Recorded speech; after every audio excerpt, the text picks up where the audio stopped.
Good evening, ladies and gentlemen, and good morning to those of you in New Zealand, and afternoon to those of you in another part of the world. Welcome to the Network Migration Services webinar on New Zealand tonight. Just to introduce myself, we've got about 170 odd people listening to us tonight. My name is Andrew Kerr, and I am a New Zealander. I lived in New Zealand for 20 odd years. I then lived in Australia for 10 odd years, and I've been in South Africa now, living in South Africa for 33 years. So if you add all that up, you're going to guess my age. And yes, I'm older. But anyway, welcome to the webinar tonight. I'm sitting in my office in Johannesburg, and I'm based in Johannesburg, and I'm really proud to say that over the past 30 odd years that I've owned Network Migration, we have successfully immigrated thousands of families. I think it's upwards of 15,000 families now, with well over a 99% success rate. And I've been working in here for the last sort of hour and a half, just sort of catching up a little bit of work. And I've had 3 consultations, and thank you, Liz, for joining me on one of them. I just wanted to start by saying, I've just got something to talk to you about, but I just wanted to say, first of all, thank you to Ruan. Ruan Lowe, he is our marketing manager. Ruan sets up all our webinars and our seminars and our websites, etc., etc. Ruan has been with the company quite a few years now, and thank you, Ruan, as always, for being up at 8 o'clock at night when I do the webinars, and for setting it up. Good morning to Desiree Lindeque. Desiree's in New Zealand. She's already introduced herself. Desiree is our operations manager globally, and also a provisionally licensed advisor. Desiree is South African and has been in New Zealand just over a year now, a year and 3 or 4 months, with her husband and children, and they are there permanently. And Desiree pretty much runs the globe for us, but is our operations manager. Welcome to Liz as well. Hi, Liz. Thank you for joining us this evening. Liz is our HR manager. She's got an honours degree in HR. She's also becoming a provisionally licensed advisor like Desiree. So thank you, Liz, as always, for joining us and all the hard work you always do. Liz has joined us tonight. And welcome to Xenia. Xenia van Rooyen works directly with Liz. Xenia is one of our senior consultants and is heavily involved in the job search training process that is essential to get into New Zealand. Just a very quick thank you to our service providers. We have been doing this for so long, ladies and gentlemen. We're quite literally the one-stop shop, which I'll talk about in just a second. You'll notice that my IAA registration number is on the first slide there. And I'm also a member of the New Zealand Association for Migration and Investment. And that brings me just to something that I wanted to talk to you about. If you're going to use a company to help you immigrate, please make sure that the initial consultation that you have with that company is with a licensed advisor. And I'm saying that for a reason. If you don't use, well, first of all, the initial consultation by law should be with a licensed advisor. But there are companies, 1 or 2 around the world and a couple onshore in South Africa that really stretch that process. In fact, they just don't do it. I'm not going to name and shame here, but I am going to be quite blunt. If you are sitting at an initial consultation with a non-licensed advisor, that person that is giving you the advice is breaking the law. Now, there's one specific company that does this all the time, and they get away with it by saying to, if you called them up and said, well, why was I allowed to be consulted by a non-licensed advisor initially? Their answer to that is, well, they've been trained by a licensed advisor, and the licensed advisor has told them exactly what they can and cannot say. Well, I'm really sorry, ladies and gentlemen, but that is BS. And I'm not going to say the word, but that is BS, because you're not allowed to do that. And more often than not, the person that's giving the so-called immigration advice, because they're not licensed, is giving it, and they're wrong. Ladies and gentlemen, this is your lives we are talking about here. This is your future. If you are immigrating from whatever country you're in at the moment to New Zealand, I don't care what currency you're on, but especially if you're coming from an African country, your currency is not that strong. And then the rand is the weakest I've ever seen it at the moment. And you're going from a rand-based economy, if you're in South Africa, for example, to a dollar-based economy. So this is an extremely expensive exercise. You could be sitting in Canada at the moment. You could be sitting in London. And then, of course, you're using pounds and you're using dollars, etc. Then, yes, it's still an expensive exercise, but it becomes a little bit more affordable, of course, because the pound and the dollar, for example, are stronger, a lot stronger, in fact, than the New Zealand dollar. So you've just got to understand these processes. And if you're sitting with a non-licensed advisor, quite often what we've discovered, and I've been in the business for 30 years, quite often what we've discovered is they're commission-based. And because they're paid a commission, all they want is their paycheck. So frankly, a lot of them say whatever they can say to you in order to get that paycheck. And then after you've done the initial consultation, and we've checked the market, we know this, they're pestering you to sign agreements, sign contracts. One particular company said to this particular young lady in Durban, if she doesn't sign the contract by Friday, they're going to report her to Immigration New Zealand and she will not be able to immigrate. I mean, how much BS is that? So if I had said that to a client, that client could report me to the IAA. And if I couldn't justify why I said that, because clearly none of it's true, then I would lose my license. They would have to follow a complaints procedure. But if I couldn't justify why that was said, then I would lose my immigration license. And if I lose my immigration license, I lose my business. So think about that. And I'm harping on it today. Desiree and I had a discussion this morning about, again, I'm not naming and shaming, some people that are in New Zealand at the moment. We know that New Zealand has gone through a government change since October last year. We know that the Right Honourable Erica Stanford has been not yet forthcoming with some of the changes we believe will happen. She's made some changes, but not the positive changes we're hoping she will make in the next month or three. And these three particular clients, all separate scenarios, had basically been advised by their immigration consultant, who, by the way, was licensed, to pack up and go back home. They've just spent an incredible amount of money immigrating in the past 3 years. And now they're told, oh, I'm sorry, you don't have your pathway to residency, so you've got no choices, pack up and go home. Rubbish, ladies and gentlemen. In fact, I believe that 2 of them had pathways to residency anyway, all right, just by using spouses, for example. This particular advisor didn't even ask for the spouse's CV.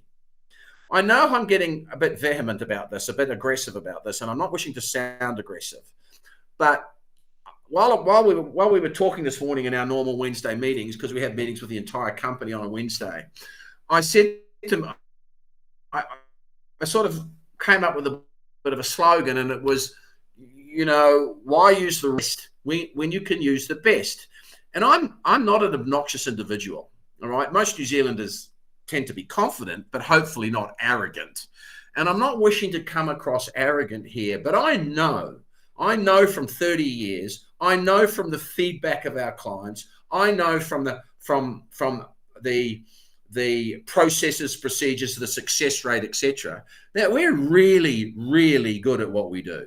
And we're one of the few agencies out there, if not the only one, that combines the all-important process of helping you find a job with the process.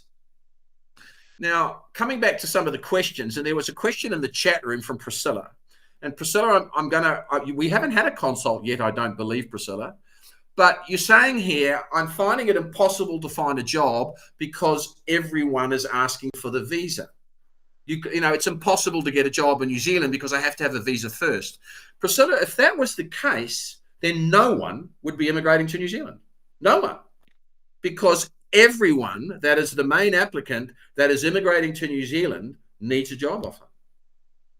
And this is why in the past 5 or 6 years, we've really dedicated time, effort, resources, colleagues, content, etc., to helping you find a job.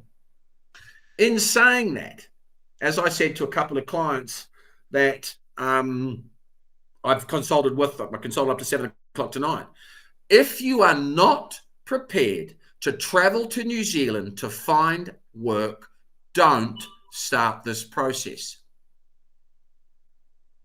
Now, that doesn't mean people don't get jobs offshore. They do. But if you took 100 applications or potential applications for New Zealand, you'd be extremely lucky if 15 to 20 of them got jobs offshore. The other 80 or 85 have got to fly there. But before you fly there, you need to do the groundwork. We've got our own recruitment company in New Zealand. We do the groundwork for you. This is what Xenia van Rooyen does. Xenia has developed training methods with the team, with the management team now and previously, that are really, really good. We write your CVs. We do your LinkedIn profiles. We then hand you over to the marketing side of our job search, where we will be literally saying, well, listen, these particular companies may be looking for work at the moment, or this is the industry sector you need to look at. Have a look at these types of companies. We'll even send your CVs out on occasions to potential candidates, companies, and keeping you in the loop. Because the biggest piece of this whole jigsaw puzzle is finding a job. And we will help you do it. But what I ask all my clients to do is draw a line in the sand and give yourself a time frame. So you might say, I'm going to start this week. If I haven't found a job by October, I'm going to fly to New Zealand and I'm going to get a job onshore. Because I can tell you that 99% of people that land in New Zealand to find work are successful. Even though New Zealand is in a recession at the moment, which it's slowly coming out of. Right? I can count on two hands out of 15,000 odd families. Well, I do Australia as well, so half of those have gone to Australia. But out of, let's say, 8,000 families, the amount of people that have gone to New Zealand that have been unsuccessful finding work, especially if you do it properly. There's a company based in South Africa. They've changed the way they do their marketing. And I don't agree with it because I believe it's misrepresenting what they do. Okay? They charge you a substantial fee. 7,000 odd New Zealand dollars. So we're talking 75 to 85,000 rand to help you find a job. And then they'll do your CV and LinkedIn, but then they'll send you some websites to look at and say, well, go find yourself a job and then come back to me.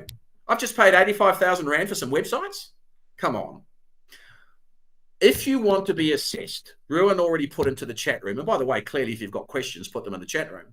But if you want to be assessed, our assessments are free. I don't charge anything. If you don't qualify, we'll tell you don't qualify. If you do qualify, we will tell you do.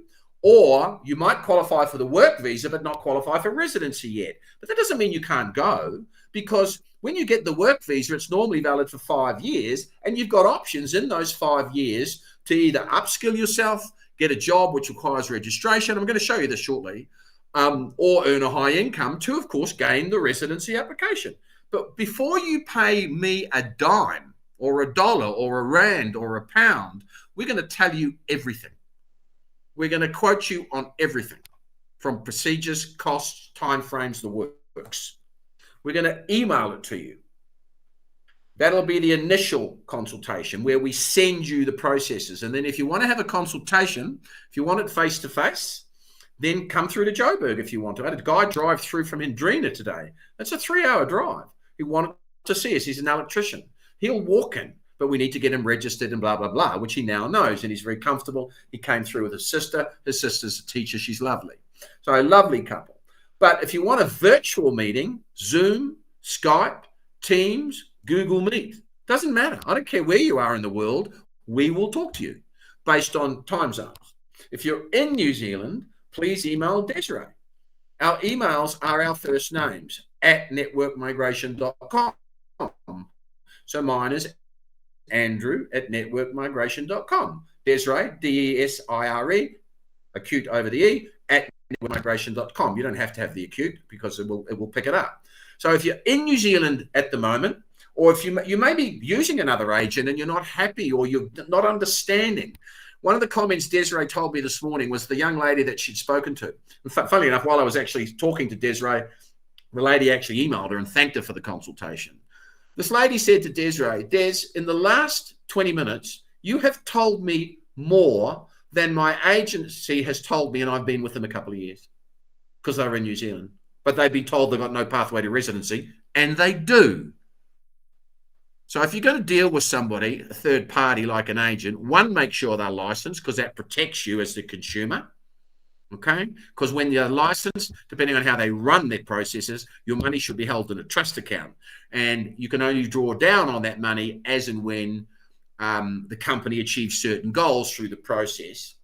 And two, understand what you're paying for. Understand what you're getting. So if a company says, okay, we're going to help you find a job, ask them how.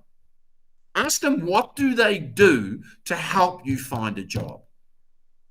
This particular company I talked about earlier that charges the money I've talked about promises jobs. Promises jobs. How on earth can you promise somebody a job? You're not the one being interviewed, they are. They could be sitting there with a fag hanging out of their mouth, drinking a beer, or, you know, or partying, or sitting there with no shirt on, or whatever. And would you hire somebody that's... You're not going to sit in an interview like that, clearly. But we train you on the New Zealand job market, on the way to present yourselves to that market. So if you're going to use... And one thing I've discovered is particularly about this company that Desiree consulted with 3 clients, is we all charge roughly the same fees. We're all around about the same fees, within maybe $1,000, $1,500. There's one company that charges way more and doesn't help with job search at all. I'm not going to mention names, but the point is this, okay? If we're all charging around the same fees, but my, for example, deposit might be $500 higher than this particular company's deposit, don't automatically go with a company because their initial charge is slightly cheaper. Okay, because they do that. A lot of them do that in order to get your business. And then, of course, I've had, in the last 3 months, I've had half a dozen to a dozen people that are already in New Zealand that were told by their family members who I immigrated to use Network Migration Services, and they didn't. They went with other companies, and they regret it because they're not getting the service they expected. Ladies and gentlemen, I'm not perfect, okay? We're in the service industry. You know, things happen. Some people's expectations, issues happen. But one thing about a complaint, if we get it, there's actually a complaints procedure, which we actually send you, because you've got to send it if you're a licensed agent, that if we get a client that isn't happy, we fix that immediately. Within 24 to 48 hours, we have fixed that application to the level where we are pleased with what we've done. Whether the client is or not depends on their thoughts, processes, etc. I've been reported in my career twice. I've been in this business for 33 years. I've been reported to IA once and Mara in Australia once. I won both cases because the clients were, with all due respect to them, they were being stupid. Okay? But we take this extremely seriously, and I hope in the last 10 minutes, in fact, 18 minutes, because I've been waffling, you understand that. Right, about network migration, you know all about us. I've just talked about it. New Zealand visa and points, we're going to talk about in a second. Relocation assistance, we'll talk about in a second. But network has 3 divisions. My division, if you like, or the visa division, does all the paperwork for yourself, your spouses, your children, no matter what type of visa you're looking at. That's me a couple of years ago. All right, New Zealand, I love my country. Good luck this weekend, all the rugby people. I hope we beat England, and I hope South Africa beats Ireland, etc., etc. And I'm looking forward to meeting my colleagues and friends, South Africans, at, I think it's Loftus this year and Cape Town this year. Anyway, so New Zealand is beautiful. We know that. You wouldn't be immigrating there if you hadn't done your research. There's not a visa on the planet that we cannot do. Skilled migrant, student, entrepreneur, business, investment, accredited employer, work visa, residency applications. There's not a visa that we cannot do. Parent, spousal, it doesn't matter. So if you're emailing me and you want to do a skilled migrant application, just attach your CV or your CVs if you're in a relationship. Because quite often you might, for example, be a caregiver, which has their own pathways to residency. By the way, if you're a caregiver, with all due respect, you don't earn a lot of money wherever you are. So just understand the costs involved with this process are quite extreme. So you need to understand the costs and be able to afford those costs during this process. So whether you're a caregiver, you're an engineer, the costs are extreme. So you've got to be, you need to understand the costs. We'll tell you all the costs before you even, as I said, pay a dime. But you might be an enrolled nurse and your wife is an accountant. Well, I'd probably use you as the enrolled nurse to get in as a caregiver or whatever, because there's jobs for Africa on those. But I'd use your wife as the main applicant for the residency, because she would be able to claim more points when it comes to the residency side. So we can interchange visas. All right. Okay, we've got 20 new messages, 17 new. Okay, everybody's asking questions there, etc., etc., etc. Right. Okay. So, visitor's visa for job search, very prevalent. If you're going to New Zealand to look for work, you have to tell them you're coming to look for work. If you don't, and you go there on a so-called holiday and you get a job offer, you're leaving yourself open for that visa to be declined, because you basically lied to immigration when you entered the country. So we'll explain all of this to you. So your consultations are free. I will send you your processes. In the first document, you'll have an introduction, which is either video introduction or straight written introduction.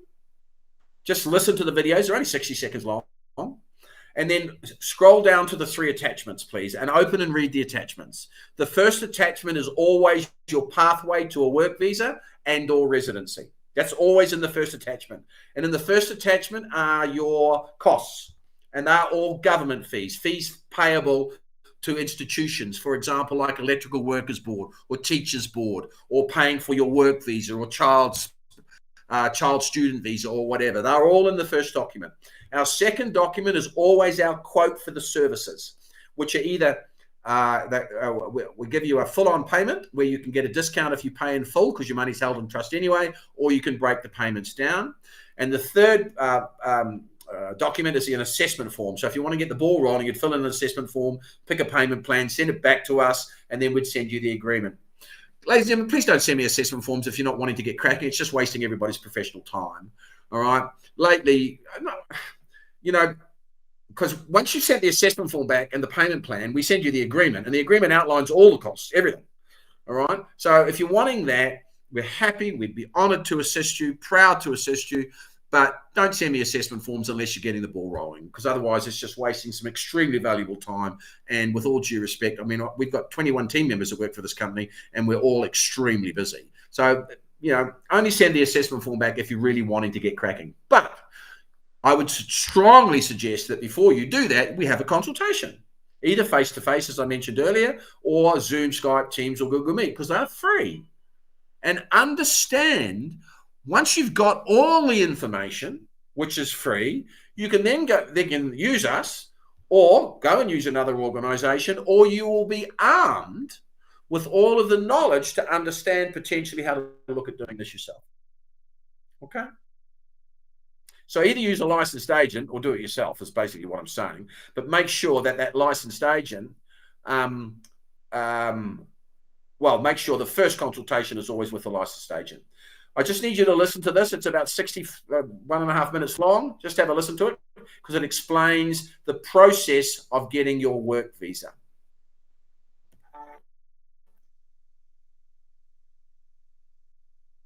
Where no New Zealanders are available for a job, employers can hire a skilled migrant worker using the Accredited Employer Work Visa, or AEWV. Before inviting a migrant to apply for an AEWV, employers must become accredited with Immigration New Zealand and complete a job check for the role they want to fill. This means migrant workers can have confidence about the role they're coming to New Zealand for. To gain accreditation, an employer must be a genuine business in a good financial position, have no recent history of breaching employment or immigration law or business standards. The job check confirms that the job pays the market rate.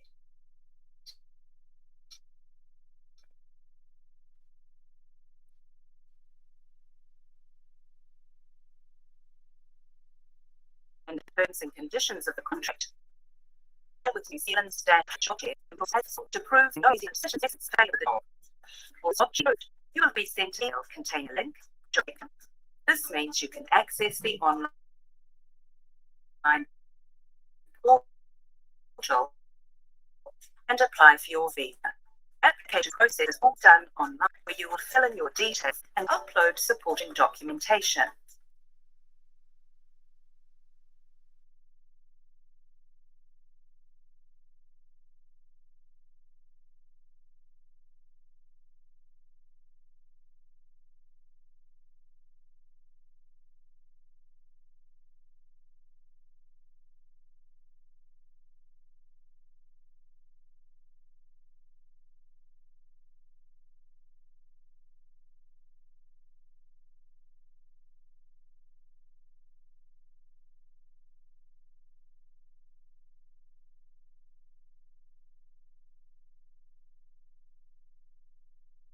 Forward, ladies and gentlemen, just take screenshots. Take a screenshot of that. Just coming back to some questions. Uday, if you wanted, oh shit.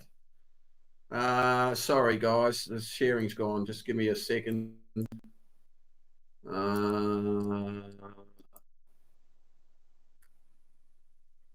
Where we should be back now. Right. Uday, if you want an appointment, just email me. Or Ruan, you might want to put a Tidycal link up there where Uday can make his own appointment. But just email me, guys. Just email me a couple of days and times that suit you. I consult from Mondays to Fridays and also Saturday mornings, either face to face. And then Nochlantra and Natisha, the answer to that question depends on what you do for a living. So most of you don't need English to enter New Zealand. You will need it for residency, but you can do that when you get there. But if you're a nurse, for example, or a teacher, or there are some occupations that require you to have English as part of the process of getting you registered and or skills assessed and or job offers, etc. So send me the CVs and I'll let you know whether you need to do the English up front. But frankly, most of you don't. Okay, thank you, Ryan. Thank you, Desiree. Right, okay, so if you've taken a screenshot of that, right, so I'm not going to talk about parent visas today. Contact me. There's a new parent visa coming out, by the way, so contact me. I'll let you know. It's not out yet, but it's coming out. But they are selecting parents off eligible New Zealand residents now. You can lodge an application for your parent if you're eligible to do so. So contact us. If you're in New Zealand already, email Desiree. If you're thinking of bringing your parents over, Desiree@networkmigration.com. If you're offshore, email me. Or you might be in New Zealand or Australia, then just email Desiree because she's in your same time zone. But if it's offshore, perfect, Uday. But if you're anywhere else in the world or more in my time zone and the African continent, of course, just email me. But you can email either or of us and we will certainly be able to help you. But parents or spouses or student visas or short-term sports contracts or something like that, those I'm not going to talk about those tonight. I'm basically going to talk about the accredited employer work visa and your pathway to residency. So hopefully you've taken a screenshot of that. Right. Now, New Zealand immigration is becoming way more stringent when it comes to assessing applications than they were post-lockdown. Because this particular visa has only been in for a couple of years, the accredited employer work visa. And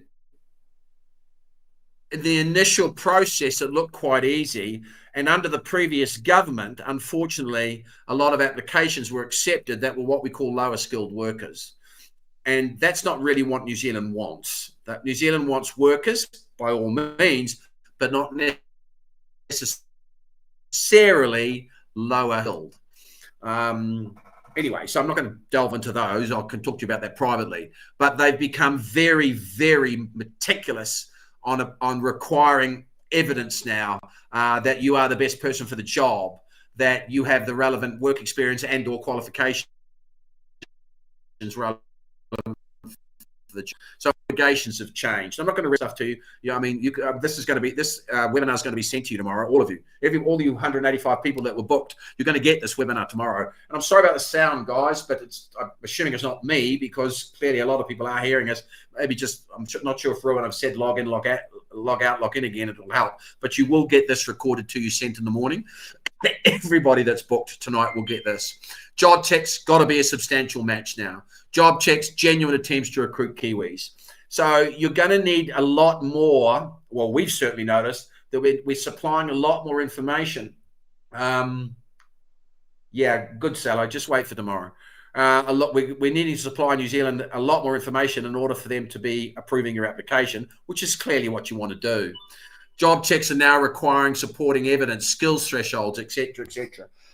So anyway, let's assume you've got your job offer today.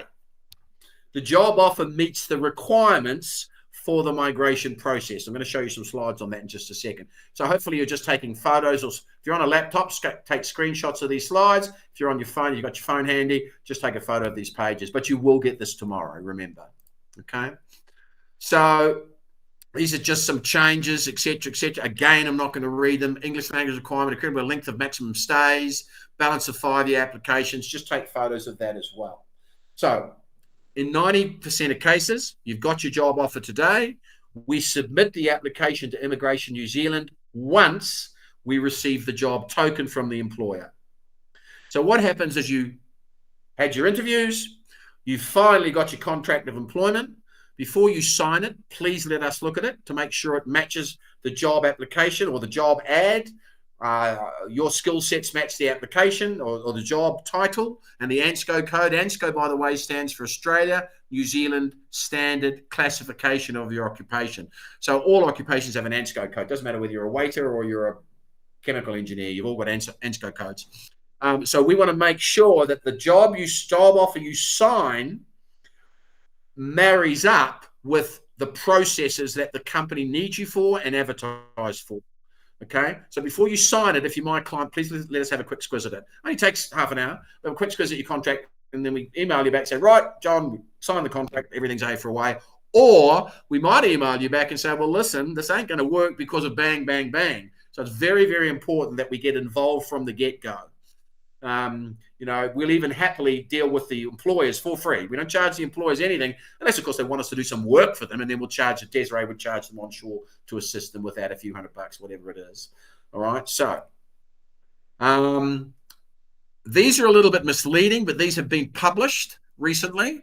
An accredited employer accreditation is taking 14 weeks, a bit extreme. All right. But New Zealand Immigration always announces the worst case scenario. So you get your job offer today. The company that's employing you, you've signed the contract. The company, then you send it back to the company.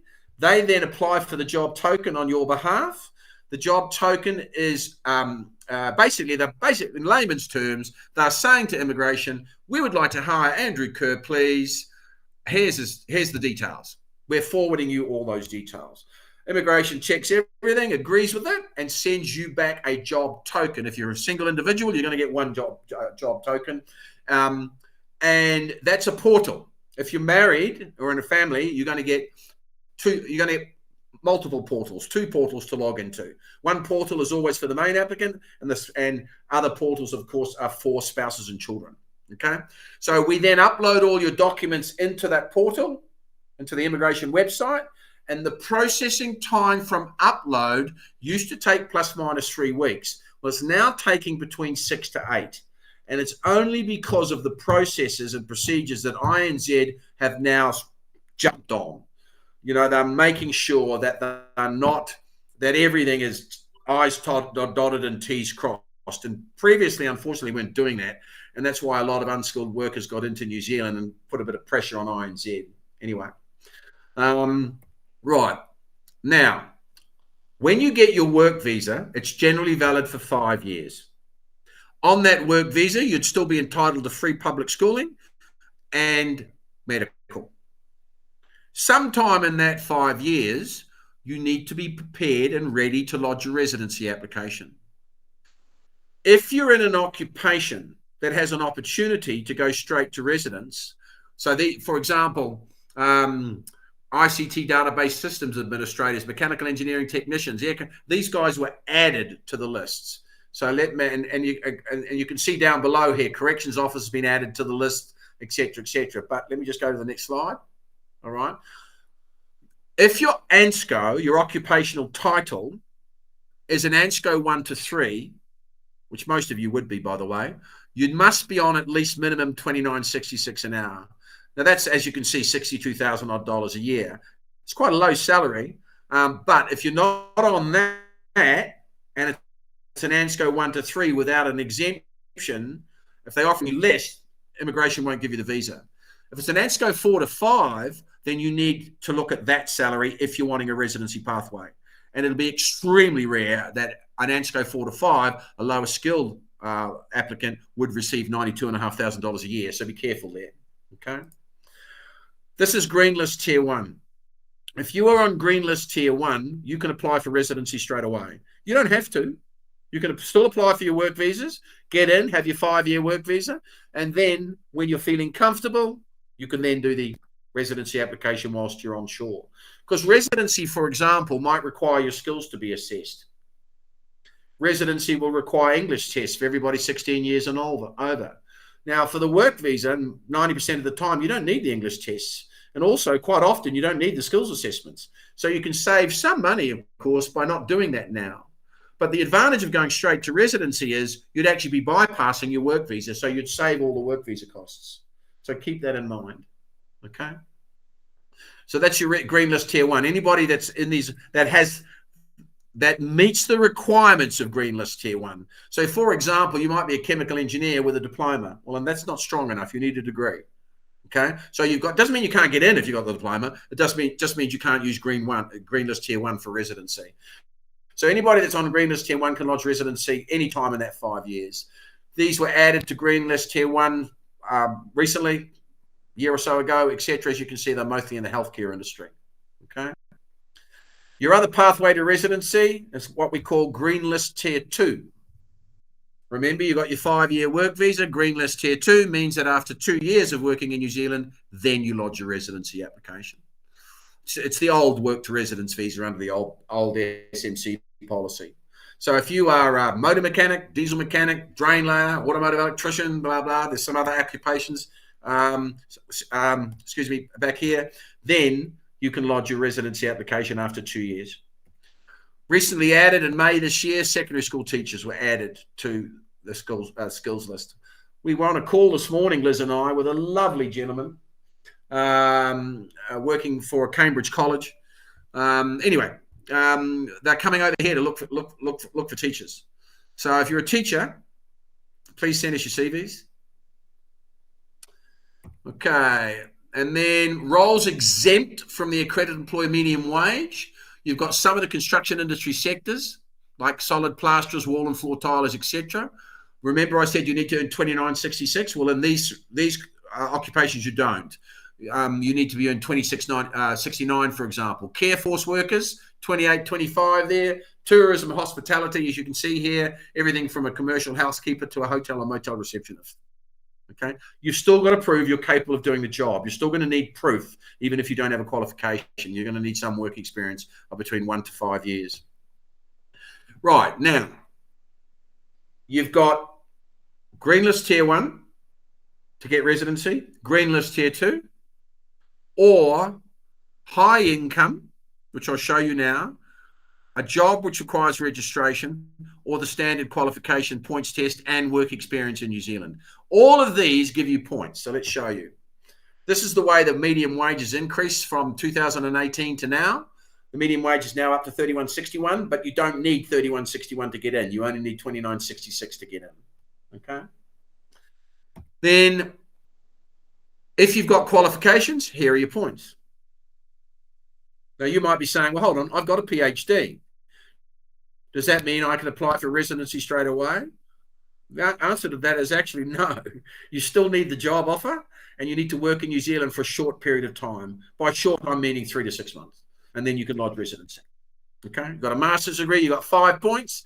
So I need 6 points for residency. How do I get the other points? Well, there we are. When I work in New Zealand for 12 months, I'll get 1 point. 2 years, I get 2 points. In 3 years, I get 3 points. So I've got a standard BCom marketing degree. I get a job in marketing. I've got a 5-year work visa, which means I get 3 points for my qualification. And when I've worked in New Zealand for 3 years, I get another 3. There's my 6 points, which means I can lodge residency after 3 years. This is the other way to get points. If you're earning 1.5 times the minimum wage, which ends up being $98,500 a year, then you get 3 points for that, as long as you've earned it each year for the 3 years. So you get 1 point for every year earning it. 2 times the minimum wage is 4 points, and 3 times the minimum wage is 6 points straight away. And then if you're in a job which requires licensing, and I'm surprised at how many jobs require licensing.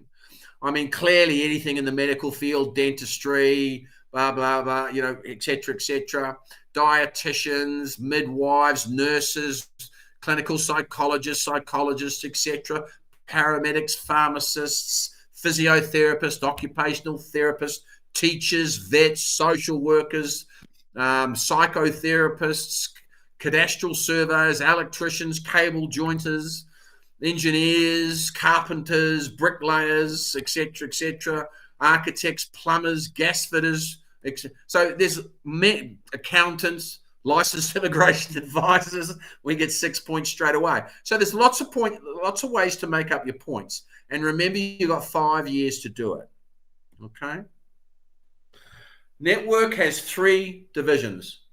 My division does all the visa work. Myself and our 9-10 file managers put together the applications. Desiree and I put together the applications with the team. Clearly, we sign everything off before it's sent. Okay. Rose's division is the relocation division. That's meeting at airports, flights, furniture, pets, opening bank accounts, shifting funds, you know, finding out where the schools are in Whangapata, you know, et cetera, et cetera. That's the relocation division. All those services are free. We don't charge for those. All right. And then Liz's division, and Liz has been liaising with a lot of you tonight anyway, is the job search marketing with Xenia and the job search training division. And please commit to it. I'm astounded sometimes at the amount of effort and time and money you guys put into this process, and then you don't listen to us. All right, especially when it comes to your job search training. Ladies and gentlemen, I cannot reiterate this enough. The biggest piece of this whole jigsaw puzzle is helping you find a job, and that's what we will do. But we cannot guarantee that, as I've said earlier. And if you haven't found it while you're offshore, remember, I did warn you up front, whether it's 3 months or 6 months or 2 years, that you try and job hunt offshore. If you don't find one offshore, I'm going to ask you to work with us to get you a visitor's visa in order that you can travel to New Zealand to find a job. Okay. I'm finished, ladies and gentlemen. I hope to talk to most of you in the next few days or couple of weeks. I just want to say a big thank you to Ruan, as always, for setting this up. Desiree, Liz, Xenia, thank you, as always, for your tremendous hard work that you put in. I'm blessed to have colleagues like you guys around. You know that we're a family here, and we treat you guys, and I'm talking about you, the general public, as part of our family.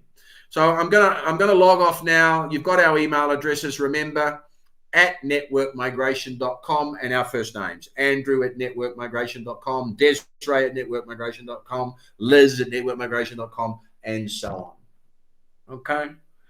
Right. So I'm gonna log off now. I want to say thank you to everybody. Please get in touch with us for the free consultations and the free meetings so you can understand these processes.